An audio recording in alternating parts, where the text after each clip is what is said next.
Muy buenos días, son las 6 de la mañana de este jueves 8 de mayo de 2014.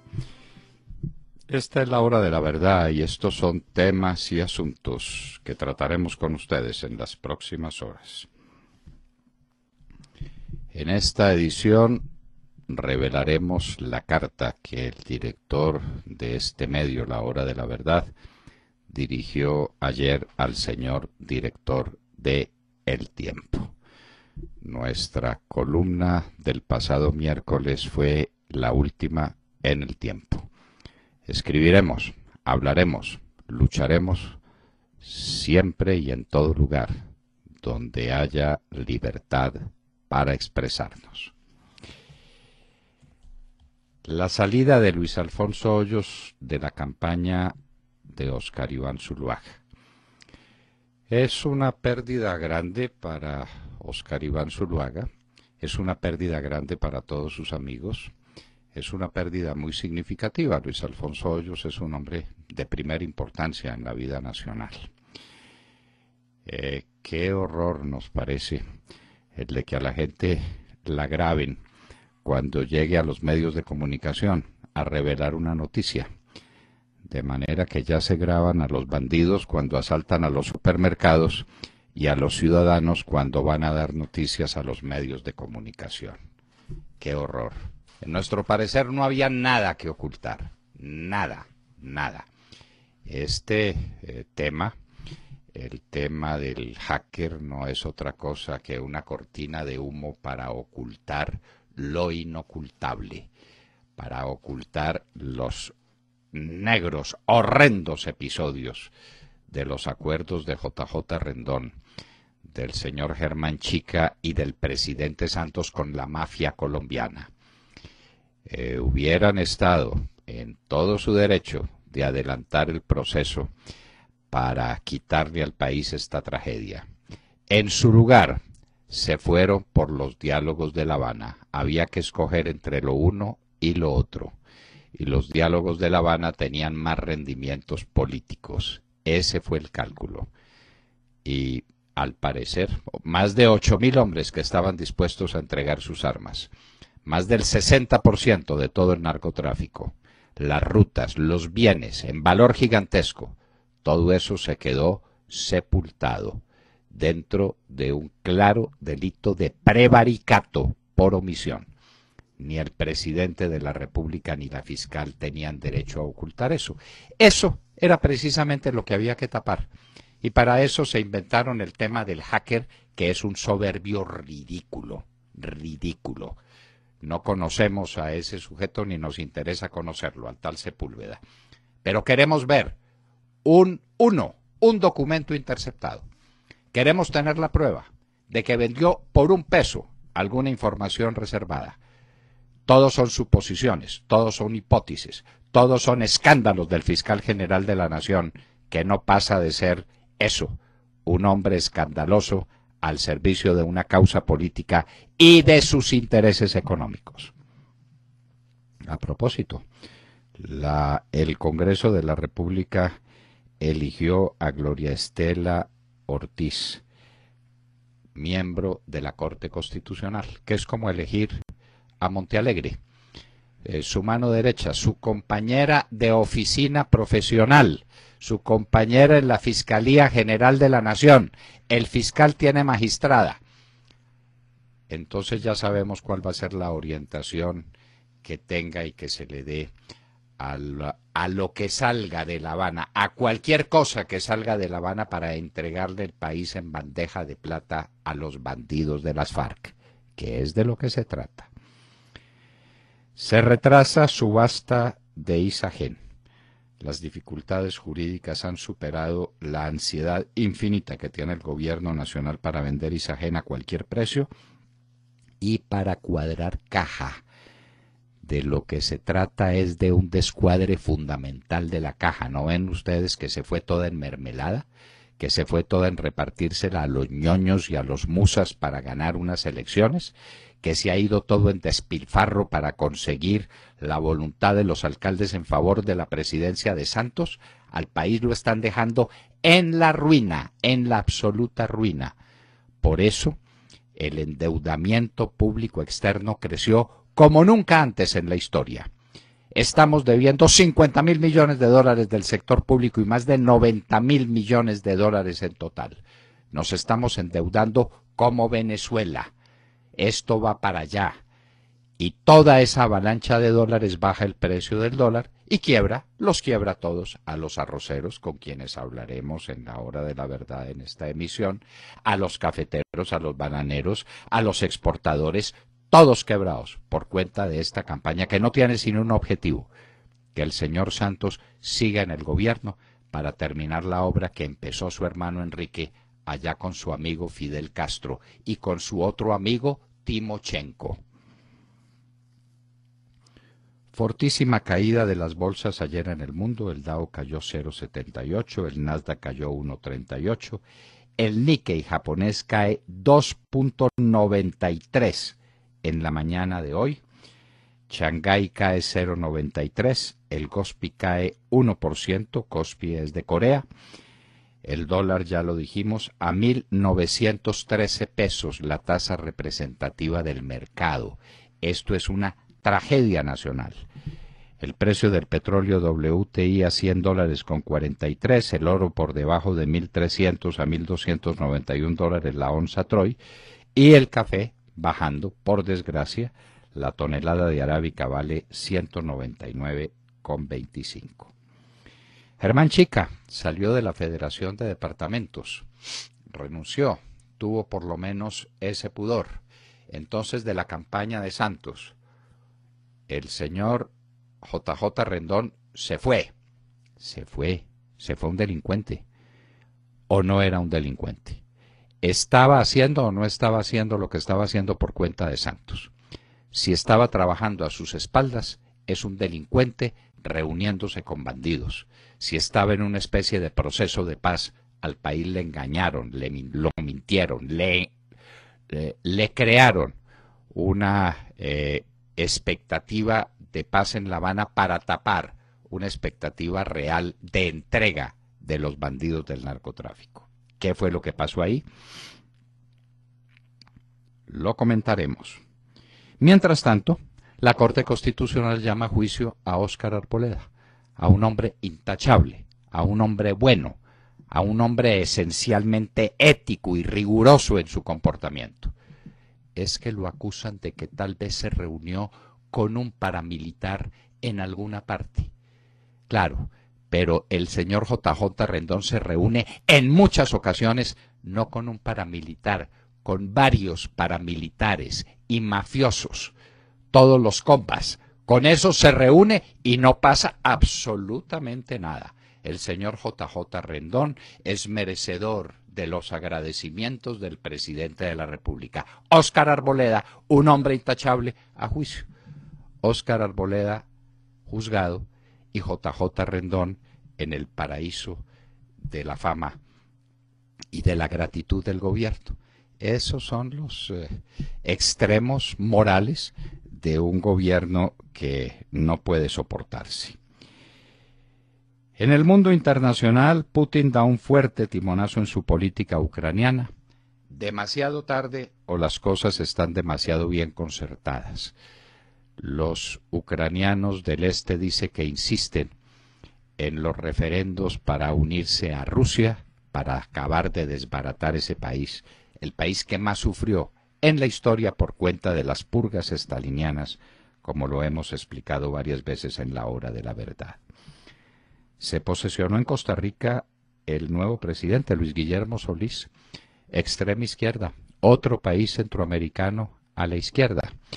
Hará buen papel con Daniel Ortega, vamos a ver cómo se entienden dos izquierdistas, dos promarxistas, que tienen tanto que discutir sobre sus límites, sobre su política internacional. Eso va a estar de alquilar balcón. Lástima por Costa Rica, lástima por Centroamérica. Rebeldes sirios dejan la ciudad de Homs. Y las cosas que al país no le pueden ocultar. El paro agrario, lo que sigue de ese paro agrario, la crisis minera, están acabando con el país los mineros de las FARC. Los amigos del presidente Santos están destruyendo la nación colombiana. Nos están dejando un desierto para nuestros hijos y nuestros nietos. La crisis petrolera. Ese problema sigue vigente. Ayer nos lo contaba el senador Rangel del Centro Democrático, Alfredo Rangel, nos contaba lo que estaba pasando en la crisis petrolera, la caída industrial, el endeudamiento por las nubes, el narcotráfico en su mejor momento. Al país no le pueden ocultar su tragedia detrás de estas cortinas de humo que tienden Enrique Santos Calderón y Daniel Samper y todos los allegados al presidente Santos. La verdad tiene que iluminar al país y los colombianos se tienen que iluminar para votar con rabia, si es preciso, el 25 de mayo para defender lo que queda de nuestra nación. Y en Hoy en la Historia, en un día como hoy, se echó a rodar por el mundo de este pobre país, los Estados Unidos de Colombia. ¿Sabían ustedes, tal vez muchos lo ignoren, que Colombia también se llamó Estados Unidos? Son los Estados Unidos de Norteamérica, los Estados Unidos del Brasil, de la República Federativa del Brasil, los Estados Unidos de Colombia. Aquí también tuvimos Estados Unidos. ¿A qué precio? ¿Qué tuvimos que pagar? ¿Qué pasó en esos 23 años de tragedia colombiana? De todo esto y de mucho más hablaremos con ustedes en las próximas horas, en la Hora de la Verdad. Muy buenos días a todos. Bueno, es increíble, pero cierto, ¿no? Un supuesto hacker, cuyo espionaje es todavía una hipótesis, lo dijo el fiscal, no lo digo yo, tapó el narcoescándalo de Palacio que involucraba a JJ Rendón y al exconsejero Germán Chica y un grupo de tenebrosos capos que entregaron 12 millones de dólares y que ahora no se sabe dónde están, como si fueran 2.000 pesitos, ¿no? Pues bien, en una clara estrategia de distracción, porque definitivamente es eso, al narcoescándalo, que nos recuerda claramente al proceso 8000, aunque a algunos no les guste la comparación, respondieron con otro escándalo que obviamente pretende afectar a la campaña de Óscar Iván Zuluaga, que está disparado, ¿no? Y que los medios han ayudado a inflar, hay que decirlo, a pesar de que no hay evidencia contundente de este hacker en cuestión. Lo dijo el propio fiscal, de quien tenemos sus palabras. Si les parece, queridos amigos, lo escuchamos al fiscal refiriéndose a esa hipótesis. Mira, aquí quiero anotar que lo que hay es una coincidencia, que una persona que está realizando actividades delictivas, actividades al margen de la ley, que está interfiriendo claramente contra el proceso de paz, simultáneamente estaba prestando una asesoría legal al candidato Óscar Iván Zuluaga. Nosotros lo que vemos es una coincidencia entre esas dos actividades. La Fiscalía pues en este momento no tiene ninguna evidencia ni ningún medio probatorio para señalar que existe alguna conexión entre esas actividades ilegales y las actividades de la campaña. Nosotros manejamos también como hipótesis la posibilidad de que a través de esta oficina también se pudo haber interceptado los correos del presidente, porque esta es una persona cualificada, una persona que tenía instrumentos tecnológicos para hacerlo y además pues es una persona que además de cierto sesgo político frente al proceso de paz, pues también estaba obteniendo beneficios económicos por la información que él obtenía indebidamente. Bueno, si solo hay una hipótesis, pregunto respecto a este señor, ¿por qué lo mantienen detenido? Y además ya le han puesto el cartelito de espía a nombre del Centro Democrático. ¿Fue adecuada la renuncia del asesor Luis Alfonso Hoyos? Y yo no digo espiritual porque pues a mí eso me parece una cursilería, ¿no? ¿Fue adecuada su renuncia en estos momentos? Pregunto, ¿y cuál es la prueba contundente e irrefutable contra el Centro Democrático en este tema del hacker, o será que no la hay? Y mientras tanto, ¿quién le pide cuentas al presidente candidato por el narcoescándalo más vergonzoso de la historia? Usted, doctor Londoño, se atrevió a hacerlo en una columna de opinión a través del periódico El Tiempo Y fue tan claro el malestar que despertó su columna que en un caso sin antecedentes mereció un editorial, una respuesta a través de un editorial atacando a su persona, doctor Londoño. Esa es la realidad. Claro, y coartando la libertad de un columnista, pues eso no tiene duda ninguna. Entonces, que no querían convertirme en mártir de la libertad de prensa y por eso publicaban la columna. Pero desde el editorial lanzaban una diatriba espantosa contra un columnista que se había atrevido a decir lo que es la verdad. Ese es el 8000 de Santos. Y yo recuerdo las palabras de Jesús cuando alguien lo golpeó, ¿se acuerda usted? Dijo, si me he equivocado, dime en qué. Y si no me he equivocado, ¿por qué me pegas? Díganme cuál de las palabras que yo utilicé en la columna fueron equivocadas. Entonces, todo es retórica, todos son ataques generales, esto es inaceptable, esto por aquí, esto por allá. A ver, ¿en qué me equivoqué? Sí. ¿En qué me equivoqué? Entonces, discutamos objetivamente las cosas. ¿O será que me equivoqué en decir que el señor JJ Rendón es un truán? ¿Será eso? ¿Será que me equivoqué en decir que había un plan para acordar con estos bandidos, narcotraficantes, una entrega a la justicia? Que me parecería excelente. Ojalá se entregaran. Ojalá se hubieran entregado. Y hubieran entregado sus rutas y el país sería distinto.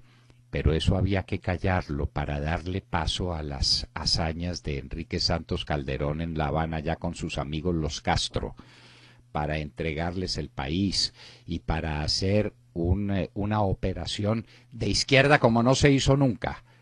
Es que no se les olvide que Colombia fue una presa deseable por el comunismo internacional desde 1948, cuando Castro, el amigo de Enrique Santos Calderón, asesinó a Jorge Eliezer Gaitán en las calles de Bogotá. Para ser franco, desde ese momento, para ser precisos, desde ese momento están buscando que Colombia caiga en manos del comunismo internacional. Y los colombianos no le jalan a eso, definitivamente no queremos ser esclavos, no queremos vivir como viven hoy los venezolanos, y eso es vivir, o como han vivido los cubanos, que tanta admiración le causan a estos plenipotenciarios en La Habana. No queremos vivir como ellos, silenciados, amordazados. ¿Perdón? Sí, ellos no viven como los cubanos, los plenipotenciarios. Bueno, es muy diferente, luego, claro. Sí. Claro. Es que, pero, oiga, ¿y qué le parecieron las palabras del fiscal, doctor Londoño? ¿A usted no le parece increíble? ¿Dónde están las pruebas? Que nos muestren un correo interceptado por este hombre. Uno, que nos muestren la prueba de una venta de información privilegiada. El fiscal lo dice, es que evidentemente se estaba oponiendo a los diálogos de La Habana, como tiene derecho a hacerlo cualquier colombiano. ¿O es obligatorio estar de acuerdo con usted, señor fiscal? Eso se llama libertad de expresión, eso se llama libertad de expresión. Por eso, es muy democrático, ¿no? A ver, ¿en qué estaban las interceptaciones? No, es que interceptaron a 2 periodistas cubanos. Hágame el favor. ¿Dónde están las pruebas? ¿Dónde están las pruebas de la interceptación de los correos de Santos? No, es una hipótesis. Y lo del Centro Democrático, no, es una coincidencia. Y aquí con hipótesis y con coincidencias crean todo este aparato. Lo de JJ Rendón ni es hipótesis ni es coincidencia. Y ahí sí no dice nada el fiscal. ¿Dónde están los 12 milloncitos de dólares? ¿Dónde están? ¿Quiénes se los repartieron? ¿Estarán acaso en la Fundación Buen Gobierno? Porque Chica y Rendón eran muy cercanos a la Fundación Buen Gobierno. ¿Estarán metidos allá en alguna gaveta o ya se los habrán gastado? A ver, ¿dónde están los 12 millones de dólares? ¿O no tenemos derecho a preguntarlo, señor fiscal? En este país, desde que usted es fiscal, ¿se acabó la libertad de expresión? William Calderón. Doctor Londoño, buenos días Colombia. Gracias por invitarnos a sus hogares y a sus vehículos. Hoy es jueves, mayo 8 del año 14. Son las 6:23. Mientras el gobierno y sus asesores, los más calificados del mundo, los más conspicuos, según el presidente Santos, hacen ingentes esfuerzos por tapar el sol con las manos y atajar uno de los hipopótamos más grandes del mundo, con 12,5 millones de toneladas de por medio, que entró en estampida a la Casa de Nariño sin hacer ningún estrago sin dejar huella, según el régimen. Mientras tanto, 120.000 indígenas de la ONIC se unen al paro agrario. Lo denuncia hoy Vanguardia Liberal, porque es mejor decir las cosas por su nombre. Líderes del campo permanecen encadenados en la Plaza de Bolívar, esperando que el presidente dé la cara. Ahí los estamos viendo, espero que no nos vayan a rectificar. Los indígenas del Cauca salen a las carreteras. El Huila está convertido en un polvorín. Las pérdidas llegarían a 200.000 millones de pesos por bloqueos en las vías, según el Consejo Gremial del Huila. El sacrificio de ganado cayó en un 70%, dijo Hernando Valderrama del Comité de Ganaderos. 4 días estuvo Soledad Atlántico y parte de Barranquilla sin luz. Los árboles, doctor Londoño, no dejan ver el bosque, porque la minería está en la inmunda, y en Cuba de fiesta, por el regreso de los guerrilleros del Chicó. Eso es lo que está pasando en Colombia, esa es la verdad, y eso es lo que se trata de tapar. Entonces, hablemos del hacker, y hablemos del CTI, y hablemos del fiscal Montealegre, y mientras tanto, el país incendiado, el país real, el país de verdad, un país sin seguridad, un país abandonado, un país ultrajado por este gobierno que se burla de todo. Y el dólar a 1.912 pesos. Entonces, ¿cuál es el porvenir de la industria colombiana? Pero tranquilos que en la ANDI el señor Santos tiene su empleado, ¿no? Entonces, nadie protesta. ¿Dónde quedan las exportaciones colombianas? ¿Dónde queda el trabajo colombiano? El contrabando de alimentos volando. Bueno, esa es la situación del país, la situación real que se trata de tapar con el escándalo de este hacker que supuestamente es un hacker e hipotéticamente invadió los correos de Palacio. Prueba, tenía capacidad técnica para hacerlo. Señor fiscal, qué manejo suyo el de los indicios, ¿no es cierto? Yo le recomiendo un librito de un grande procesalista llamado Enrique de Lepián, que hablaba del manejo de los indicios y cómo la inferencia lógica entre el hecho indicador y el hecho indicado tiene que ser sólida, tiene que ser clara, o la concurrencia de un número grande de indicios para conformar una verdad. No, señor, ¿cómo le parece?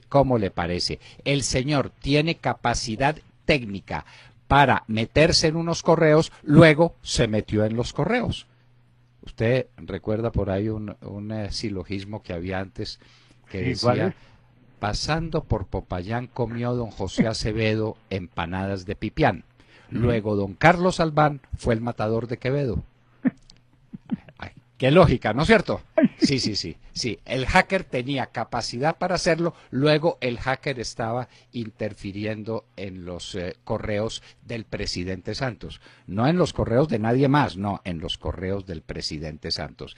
Este señor Montealegre definitivamente haciendo indicios y cadenas indiciarias es de antología. Jessica López. Hola, muy buenos días para todos, 6:28 en la mañana. Hoy jueves 8 de mayo les voy a hablar del hombre más poderoso del mundo según la revista Forbes. Hablo por supuesto del presidente de Rusia, Vladimir Putin, quien además, para información de nuestros oyentes, encabeza otras 2 listas nada despreciables. La de ser el político más sexy, más guapo del mundo y el jefe de Estado más rico del planeta. Hablamos hoy de Putin porque este abogado ruso de 62 años es protagonista en la prensa mundial por cuenta del cambio de discurso inesperado que comenzó a utilizar ayer en lo que tiene que ver con la crisis en Ucrania. Ahora se muestra como un hombre pacifista, como un hombre de diálogo. Apoya de manera sorpresiva la propuesta de Angela Merkel, la canciller de Alemania, de crear una mesa redonda para negociar una salida pacífica de la crisis con Ucrania. Le pide a los separatistas prorrusos del este de Ucrania aplazar un referendo independentista programado para el 11 de mayo a cambio de la retirada de las tropas ucranianas de esa región para crear, según él, condiciones de paz. También promete retirar los 40.000 soldados con material de guerra que tenía desplegados en la frontera con Ucrania y apoya las elecciones presidenciales de ese país, de Ucrania, previstas para el 25 de mayo, tal y como ocurrirá aquí en Colombia, cuando siempre en sus intervenciones dejaba clarito que eso hacía parte de una payasada. Esta es la noticia del día de hoy. La pregunta para ustedes es, ¿creen realmente en las buenas y esperanzadoras intenciones del presidente ruso? Ese debe tener también por asesor a JJ Rendón. me parece que la cosa es por ahí. Entonces, a poner cara de corderito, es decir, no, yo retiro mis tropas, ya incendió a Ucrania, ya se tomó Ucrania, ya eso es irreversible, ya Occidente agachó la cabeza. Y a propósito, Crimea, ya nadie habla de Crimea, Jessica. No, ya nadie ¿Se habla da de cuenta? Crimea. No, Crimea no, nada. el tipo ya se la ingirió toda entera, de un solo bocado, de un solo estirón, como diría Pombo en uno de sus poemas infantiles inmortales. De un solo estirón, este se lo embucha de un solo estirón. Se embuchó a Crimea, tiene el oriente de Ucrania a puertas de un referendo, ya metió a los prorrusos allá, ahora dice que retira las tropas y entonces todos tranquilos, todos felices. No, eso parece dirigido por JJ Rendón. Sergio Gel. Doctor Londoño, muy buenos días para usted, para todos nuestros oyentes. Pues amanecemos hablando del precio del dólar, doctor Londoño, porque la caída que registra la divisa norteamericana parece no encontrar un piso que la estabilice.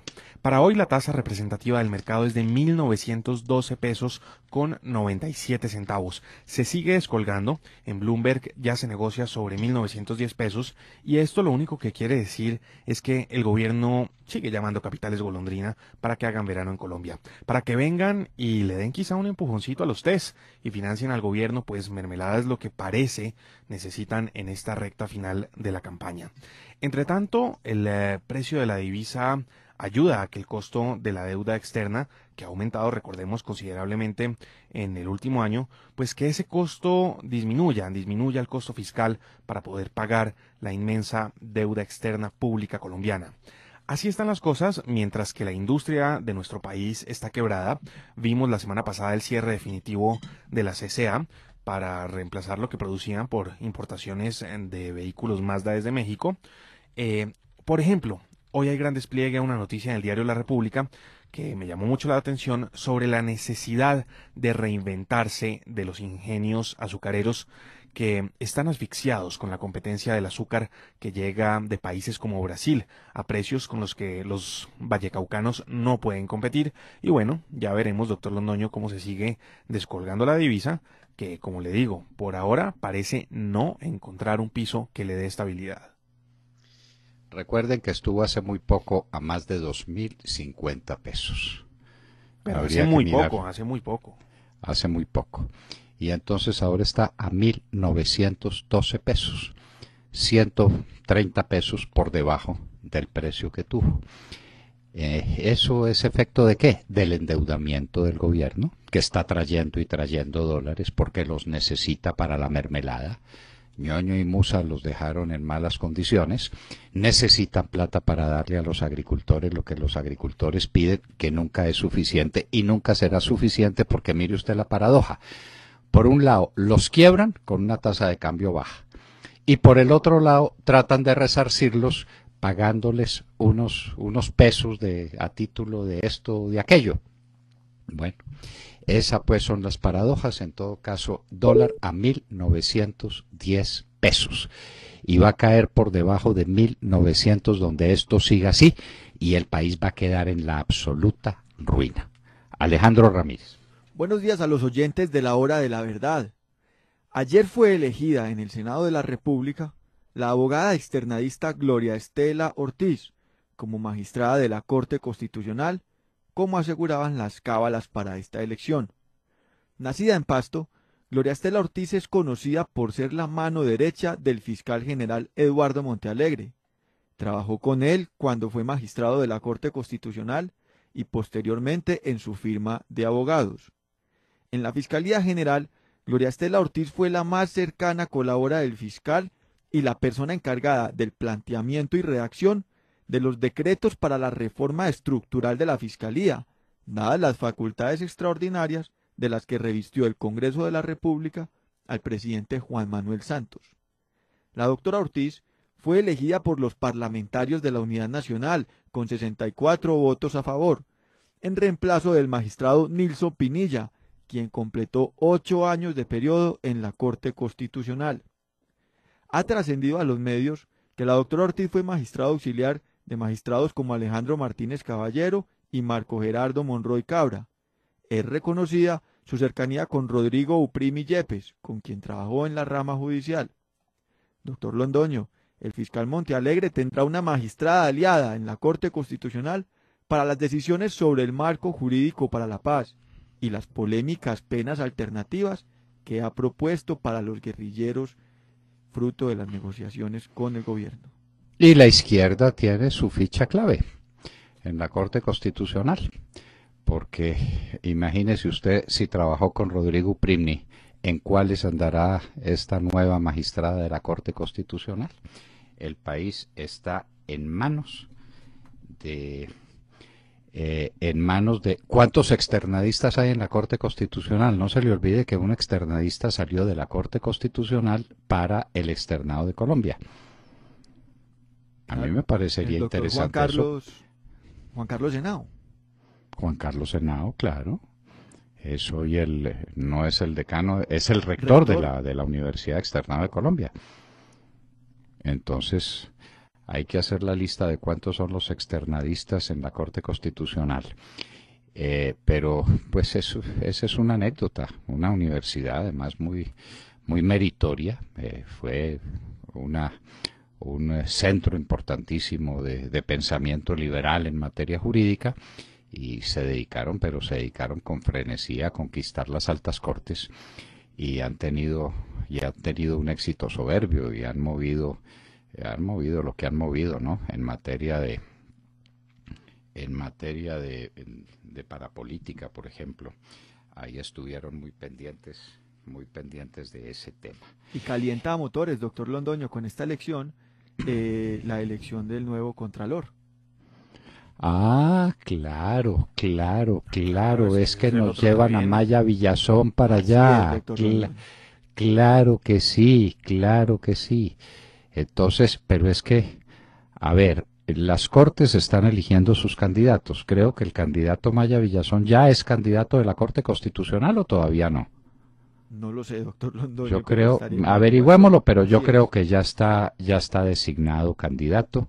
Estaba por discutir el candidato de la Corte Suprema de Justicia y del Consejo de Estado, que serán sin duda figuras de menor perfil para que la Mesa de Unidad Nacional pueda elegir a ese patriarca que es Maya Villazón en la Contraloría General de la República. Ahí sí podemos quedar muy tranquilos de que nuestra plata va a estar muy bien cuidada. Además, con un hombre con esos profundos conocimientos económicos que tiene Maya Villazón. Ah, no, eso es un placer oírlo hablar de las teorías de Schumpeter y de Samuelson y por supuesto conoce a Hayek de memoria y von Mises, se ha paseado por von Mises toda la vida, que ese es un genio del acontecer económico, porque usted sabe que el Contralor General de la República necesita conocer a fondo todo lo que se refiere a la estructura económica del país. Y estas eran las noticias de la mañana que les traíamos a ustedes desde la hora de la verdad. 6 de la mañana, 38 minutos.